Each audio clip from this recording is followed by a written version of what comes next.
तेरे लिए रिश्ता आया है। मैं फैक्ट्री से आकर बैठी थी। जब अम्मा की आवाज सुनकर रोटी का टुकड़ा मुंह में रखते ही मेरा दिल उछलकर हलक में आया। मेरा रिश्ता। मुझे हैरत हुई थी और उसी हैरत के वजह से मैंने सर उठाकर अपनी अम्मा को देखा, जो बिना मुझे देखे बिजी अंदाज में चूल्हे के सामने बैठी तवे पर रोटी डाल रही थी। मेरे साथ ही चटाई पर मेरे बहन भाई भी बैठे खाना खा रहे थे और खाते हुए कभी मुझे तो कभी अम्मा को देख रहे थे। तू परसों तैयार रहना, वो लोग तुझे देखने आएंगे। अम्मा ने कहकर रोटी छोटे भाई के आगे रखी तो मैं चौंक कर होश में आई। इतनी जल्दी क्या है माँ, मुझे अभी शादी नहीं करनी। रिश्ते की बात सुनकर तो मेरी भूख ही उड़ चुकी थी, मगर मेरी माँ को कौन समझाए, जो जल्द से जल्द अपना फर्ज पूरा करके सुकून से जीना चाहती थी। जैसे मैं तो उनकी बेसकुनी की वजह हूं। जल्दी है मुझे, इतना अच्छा रिश्ता आया है जिसे मैं हाथ से जाने नहीं देना चाहती। अब ऐसा जमाना आ गया है कि इतनी आसानी से अच्छे रिश्ते नहीं मिलते। आज नहीं तो कल तुझे शादी तो करनी है, तो बेहतर है कि तू हाँ कर दे, नहीं तो मैं जबरदस्ती ही वहां तेरी शादी कर दूंगी। अम्मा ने गरम गरम चिमटा मुझ पर तान कर धमकी भरे लहजे में कहा तो मैं तेजी से पीछे को खिसकी। अब क्या, जान से मारने का इरादा है और शादी से पहले औलाद की रजामंदी होना बहुत जरूरी होती है। बगैर रजामंदी के शादी करवाना सही नहीं है। मैंने समझदार बनते हुए मां को समझाना चाहा तो मां ने आगे होकर मेरे पैर पर चीमटा दे मारा, जिस पर मैं बिलबिलाकर उठ खड़ी हुई और अपने कमरे की तरफ भागी। तेरी रजामंदी तो मैं लेती हूं, चुपचाप परसों घर पर रहना और बिल्कुल तैयार रहना, वरना घर से निकाल दूंगी तुझे। अम्मा ने मुझे भागते देखकर फिर से धमकी दी तो मैं कान लपेटकर कमरे में चली आई और गहरा सांस भरकर अपने कमरे का जायजा लिया, जो छोटा और सादा सा था, जिसमें सामान भी न होने के बराबर था। मैं लंबी सांस भरकर अपने पलंग पर बैठ गई और उस रिश्ते के बारे में सोचने लगी जो मेरे लिए आया था।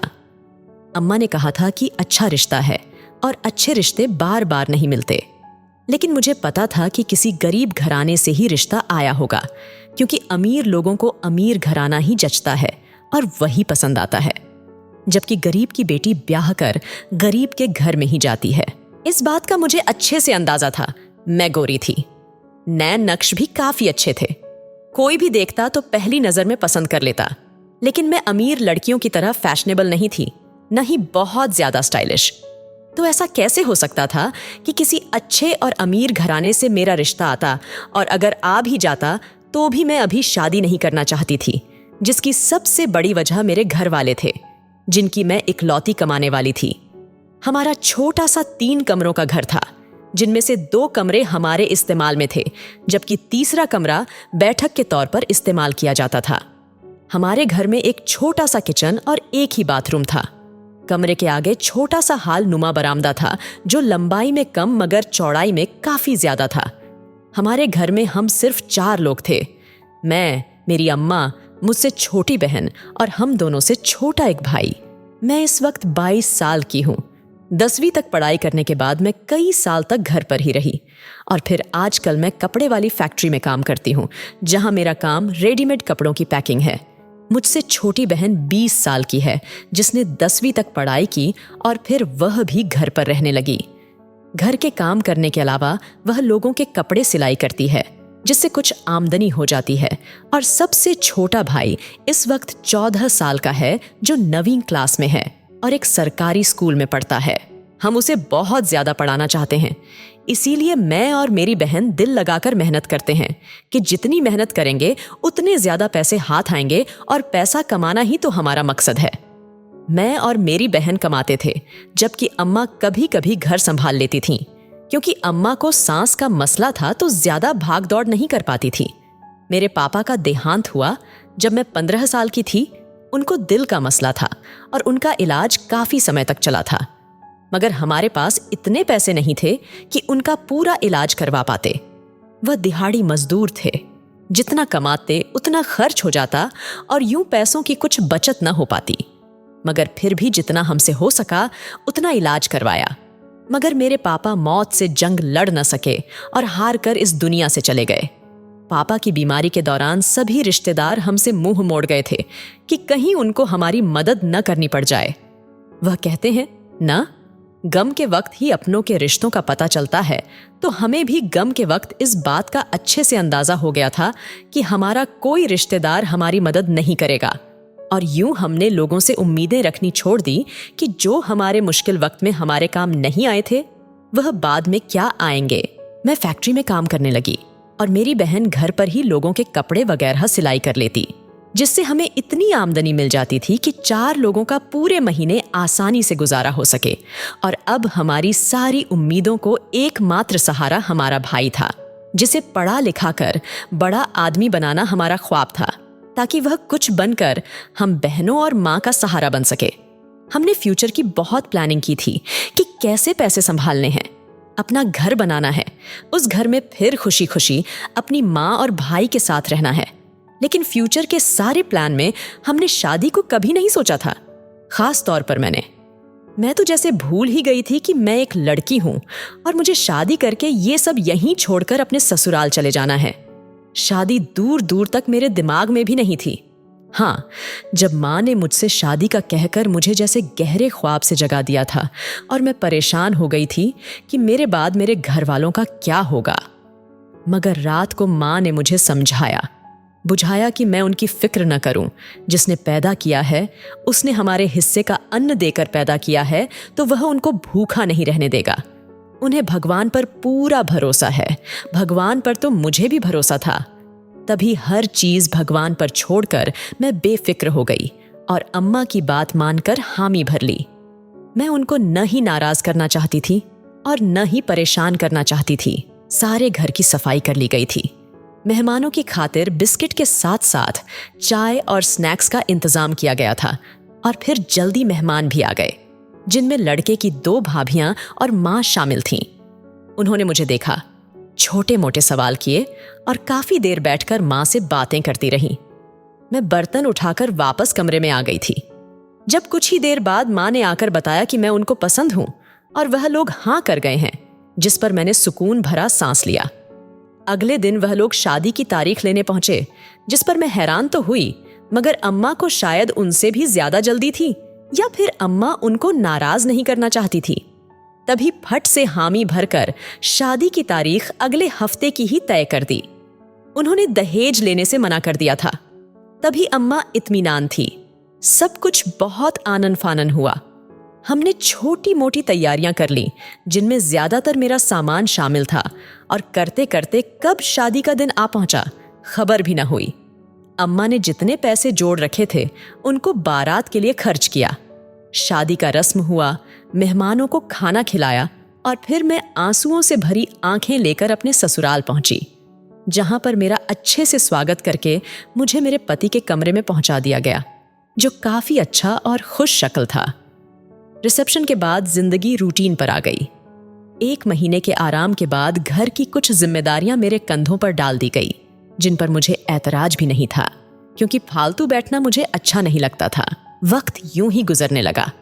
मैं अपने पति के साथ खुश थी, लेकिन मेरी सास और भाभियों की नजरें मुझे कुछ अजीब लगती थीं, जिनको मैं अपना वहम समझकर नजरअंदाज कर देती थी कि शायद मैं नई नवेली दुल्हन हूं। तभी यहां पर मुझे किसी चीज की कमी नहीं थी। मैं अक्सर अपने मायके वालों से मिलने जाती रहती थी। मेरी जगह मेरी बहन फैक्ट्री में काम करती थी, जबकि घर के काम अम्मा कर लेती थीं। मेरी शादी को 2रा महीना शुरू हो चुका था, जब एक दिन मुझे अपनी तबीयत कुछ बोझल और खराब सी महसूस हुई। यह सब मुझे पहले भी महसूस हुआ था, मगर मैंने इसे थकावट समझकर इसे टाल दिया था। लेकिन आज अचानक मैं चकरा गई तो सास डॉक्टर के पास ले गई, जहां डॉक्टर ने बताया कि मैं प्रेग्नेंट हूं। शादी के 2 माह ही मैं प्रेग्नेंट हो चुकी थी, जिस पर मैं बेहद खुश हुई। मगर मैंने अपनी सास को देखा, जो खुश नहीं थी, बल्कि उसके चेहरे पर अजीब से रंगत थे। मैंने डॉक्टर के सामने कुछ नहीं पूछा और चुप रही। सारे रास्ते भी मेरी सास चुप रही, जिस पर मेरा दिल घबराने लगा।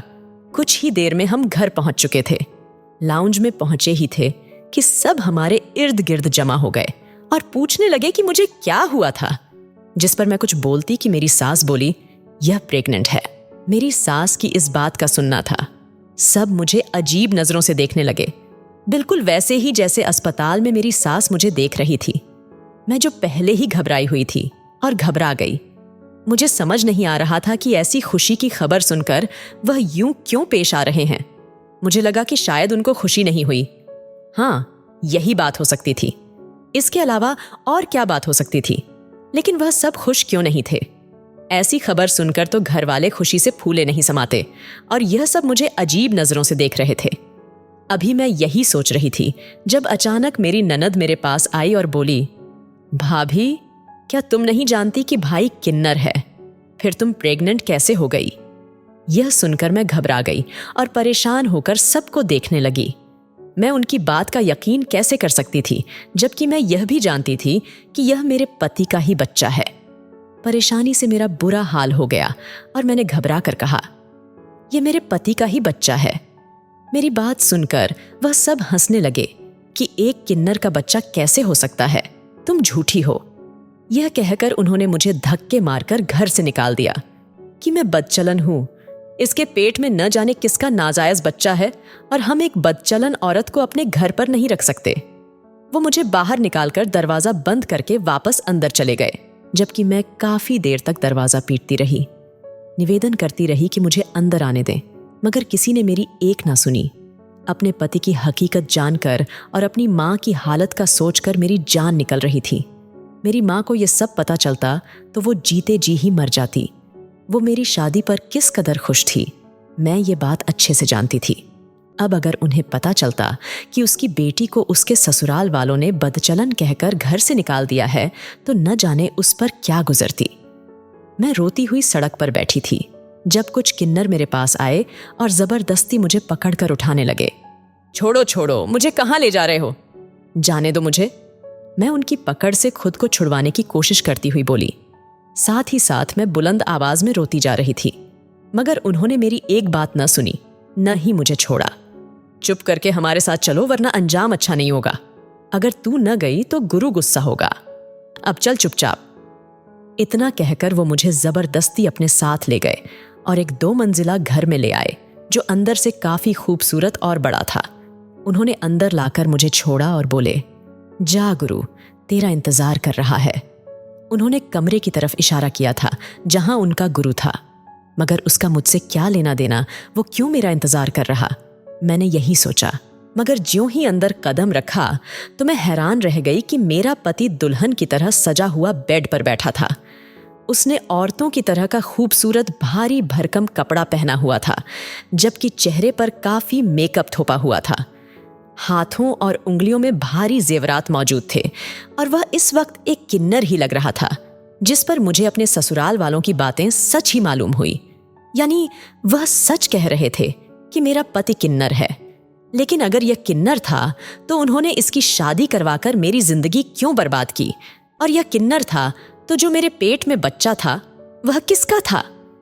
मैं तेजी से उसकी तरफ बढ़ी और उसका गिरेबान पकड़ लिया और रोते हुए चिल्लाकर पूछने लगी कि बता, मेरे पेट में किसका बच्चा है? तुम्हारे घर वालों ने कहा है कि तुम किन्नर हो, और अब तुम्हें इस हुलिये में देखकर मुझे यकीन हो गया है कि वह सही कह रहे थे। तुम वाकई किन्नर हो। लेकिन अगर तुम किन्नर हो तो मुझसे शादी करके मेरी जिंदगी क्यों बर्बाद की और मैं मां कैसे बन गई? बताओ, वरना मैं तुम्हारी जान ले लूंगी। गुस्से से मैं खुद पर से काबू खो चुकी थी। तभी बगैर किसी लिहाज के उसका गिरेबान पकड़कर चीखती हुई उससे सवाल कर रही थी। मेरे कानों में मेरे ससुराल वालों के ताने कह कहे और उनका बदचलन कहना गूंज रहा था। बोलो, मेरे पेट में किसका बच्चा है? मैंने फिर से चीख कर पूछा तो वह ताली बजाता हुआ बेड से नीचे उतरा और बोला, परेशान मत हो, 40 किन्नर का गुरु है तेरे पेट में। उसने कहा तो मेरे होश उड़ गए। इसका क्या मतलब था?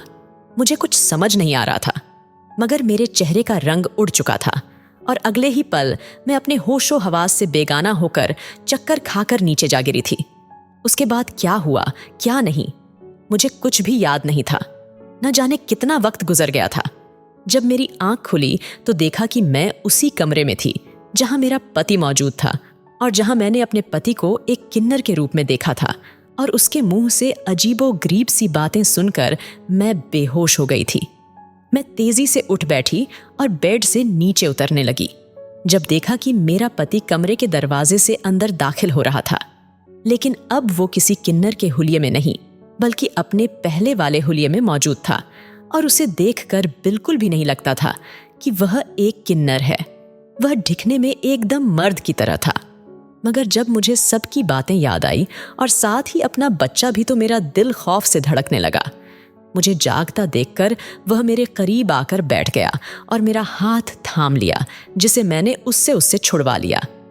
तुम्हें मुझसे नफरत हो रही है या किन्नरों से? मेरे पति ने बगैर मेरा चेहरा देखते हुए पूछा। मैं किन्नरों से क्यों नफरत करूंगी? वह भी उसी भगवान के ही बनाए हुए इंसान है जिसने हमें बनाया है। फिर मैं क्यों उनसे नफरत करूंगी? मैंने भीगे लहजे में कहा। यह सच था कि मुझे किन्नरों से कभी कोई मसला नहीं हुआ था, बल्कि मुझे हमेशा उससे हमदर्दी ही रही थी। तो फिर आंसू और चीखना चिल्लाना क्यों? मेरे पति ने पूछा तो मैंने ताज्जुब से उसे देखा।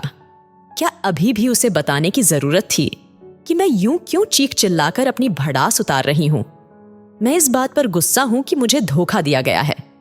मेरी शादी एक किन्नर से करवा दी गई और फिर मैं किन्नर की बीवी होते हुए मां भी बन गई।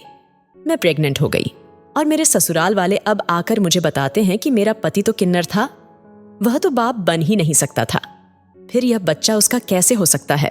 वह मुझ पर इल्जाम लगाकर मुझे बदचलन कहकर घर से निकाल देते हैं और फिर मेरा किन्नर पति मुझे अपने किन्नर चेलों के जरिए जबरदस्ती अपने पास बुलाकर अपना दुल्हनों वाला रूप मुझे दिखाकर मेरे बच्चे के बारे में पूछने पर कहता है कि मेरे पेट में 40 किन्नर का गुरु है। और इस सब के बाद मेरा पति मुझसे रोने की वजह पूछता है। इस सब के बाद मैं रोऊं नहीं तो क्या करूं? मैं यह तक नहीं जानती कि इस बच्चे का बाप कौन है, जबकि मेरे पति तुम हो। अब मुझे समझ आ रहा है कि तुम्हारे घर वालों को शादी की जल्दी क्यों थी। इसीलिए ताकि मुझे तुम्हारी हकीकत कभी न पता चल सके और सारी उम्र तुम्हारी बीवी बनकर गुजार दूं। शर्म नहीं आई तुम्हारे घर वालों को मेरी जिंदगी बर्बाद करते हुए और मेरे जज्बात के साथ खेलते हुए? मैंने इंतहाई नफरत से कहा तो उसने सर झुका लिया और फिर बोला, मैं तुम्हें गलत नहीं कहूंगा। गलत मेरे घर वाले हैं जिन्होंने समाज में अपना सर ऊंचा रखने के लिए और लोगों को पता न चलने देने के लिए मेरी शादी तुमसे करवाई। अगर तुम गरीब ना होती तो वो तुम्हें कभी भी नहीं चुनते। उन्होंने तुम्हें इसीलिए चुना ताकि तुम कभी उनके सामने बोल ना सको। तुम्हें फिक्र रहती अपनी मां की कि तुम्हारी तलाक लेने के बाद उन पर क्या बीतेगी, तभी तुम्हें चुना। लेकिन मैं तुम्हारा पति हूं, हमारे बीच कोई पर्दा नहीं, तुमसे कुछ भी छुपा हुआ नहीं है और तुम अच्छे से जानती हो कि मैं किन्नर नहीं हूं बल्कि एक मर्द हूं। मेरे पति ने जताते अंदाज में कहा तो मैं शर्मिंदगी से जवाब नहीं दे पाई कि मैं उसकी बीवी थी। जानती थी कि वह किन्नर नहीं हो सकता, मगर सबकी बातों, इल्जामों और सबूत ने मेरी सोचने समझने की शक्ति खत्म कर दी थी और मैं वही सब सच समझने लगी थी जो मुझसे कहा और बताया गया था। आखिर में रही सही कसर मेरे पति के दुल्हन की तरह सजे संवरे रूप ने कर दी थी और मैं तैश में आ गई थी। और होती भी क्यों ना? एक औरत के पास सबसे कीमती चीज उसका चरित्र होता है और सबने मेरे चरित्र पर इल्जाम लगाकर मेरे बच्चे को नाजायज कहकर एक हिसाब से मुझे गाली ही दी थी। तो फिर मेरा दिमाग कैसे खराब ना होता? उस बारे में याद आते ही मैंने तेजी से अपने पति को देखा जिसकी नजर मुझ पर ही जमी हुई थी। तुम्हें पता था कि मुझे घर से निकाल दिया गया है, तभी तुम्हारे किन्नर चेले आकर मुझे ले गए। लेकिन तुम्हारे उस रूप का क्या मतलब था? तुम क्यों किन्नरों की तरह सज संवर कर बैठे थे? तुमने क्यों कहा कि मेरे पेट में 40 किन्नरों का गुरु मौजूद है? मैंने सख्त लहजे में बात की। यह मेरी जिंदगी का सवाल था। सारी हकीकत जाने बगैर मैं कैसे रह सकती थी? मेरे सवाल सुनकर उसने एक गहरा सांस भरा और मेरा माथा चूम कर उठ खड़ा हुआ और बोला, मैं बहुत खुश हूं कि मैं बाप बनने वाला हूं। तुम्हें यहां बुलाने का मकसद तुम्हारे सारे सवालों के जवाब देना ही था। उसने इतना कहा और फिर मुझे लेकर एक कमरे की तरफ बढ़ने लगा। उस कमरे में आई तो यह देखकर दंग रह गई कि वहां कई तस्वीरें थीं जिनमें मेरे पति के साथ एक किन्नर मौजूद था जो बेहद खूबसूरत था। कुछ तस्वीरें मेरे पति के बचपन की थीं और कुछ जवानी की, लेकिन सब में मेरा पति उसी किन्नर के साथ था। ऐसा लगता था जैसे उन दोनों के बीच कोई करीबी रिश्ता हो। मुझसे न रहा गया तो मैंने पूछ ही लिया, ये मेरे चाचा हैं, मेरे पापा के छोटे भाई। मगर यह किन्नर थे।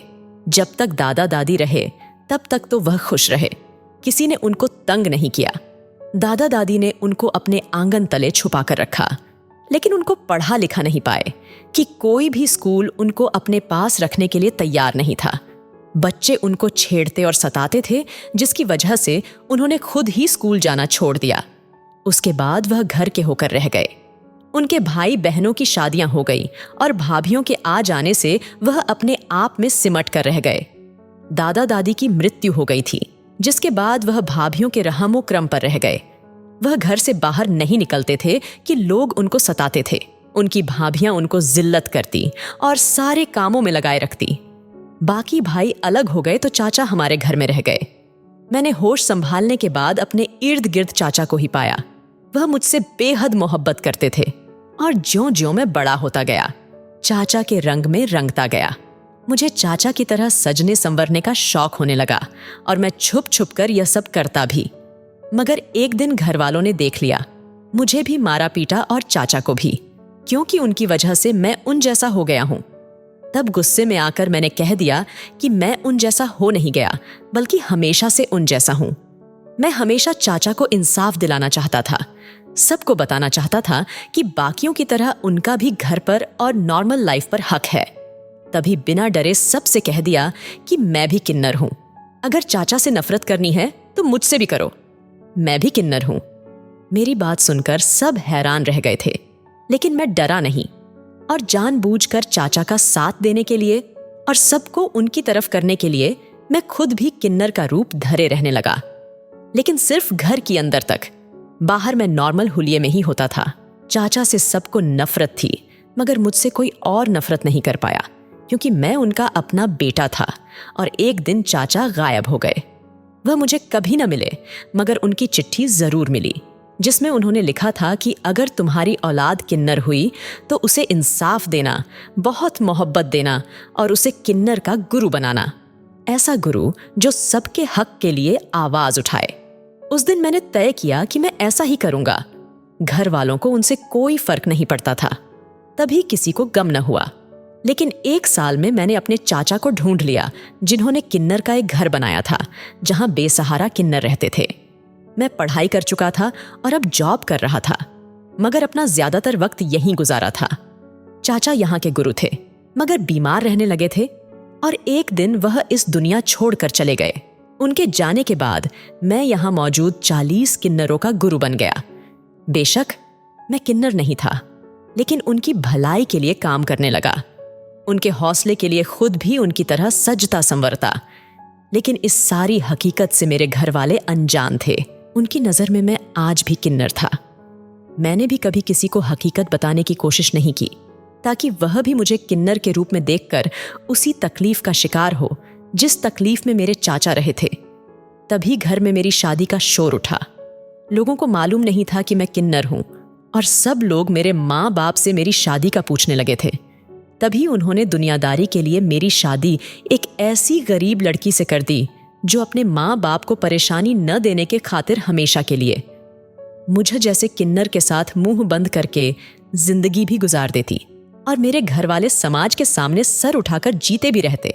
और तुम्हारे पेट में मेरा ही बच्चा है जिसे मैं यहाँ का गुरु बनाना चाहता हूँ, इसलिए नहीं कि वह भी किन्नर बनकर रहे, बल्कि इसलिए ताकि वह भी बेसहारा और मजबूर किन्नर की मदद करे, इनका सहारा बने। मेरे पति ने सारी बात बताई तो मैं फूट फूट कर रोने लगी कि मैंने उसे कितना गलत समझा। मगर फिर उसने मुझे चुप करवाया और मेरे ससुराल की तरफ रवाना हुआ, जहां सब मुझे उसके साथ देखकर हैरान हुए और मुझे बातें सुनाने लगे। मगर फिर मेरे पति ने सारी हकीकत बताकर उनका मुंह चुप करवा दिया, जिस पर सब दंग रह गए थे और फिर सब शर्मिंदा से नजर आने लगे। शर्मिंदगी उसके चाचा के लिए थी जो किन्नर था और उन्होंने उसके साथ बेहद बुरा सुलूक किया था। मगर अब वक्त पलटा नहीं जा सकता था। सबने मेरे पति से भी माफी मांगी और मुझसे भी, मगर मेरे पति ने उनसे अलग होने का फैसला किया और फिर 1 महीने के अंदर अंदर हम अलग हो गए और अपने अलग घर में रहने लगे। 9 महीने बाद मैंने खूबसूरत बेटे को जन्म दिया, जिसके साथ ही हमने तय किया था कि हम इसकी ऐसी परवरिश करेंगे कि वह इंसानियत समझेगा, न कि उनको नापसंद भरी नजरों से देखेगा। मेरा पति जॉब के साथ आज भी उन किन्नरों को संभालता है जिस पर मुझे कभी कोई ऐतराज नहीं हुआ। दोस्तों, उम्मीद करती हूँ आपको हमारी कहानी पसंद आई होगी। कहानी पसंद आई है तो वीडियो को लाइक करें, चैनल पर नए हैं तो चैनल को सब्सक्राइब करें और हाँ, नोटिफिकेशन को जरूर दबाएं ताकि अगली अपडेट सबसे पहले आपको मिले।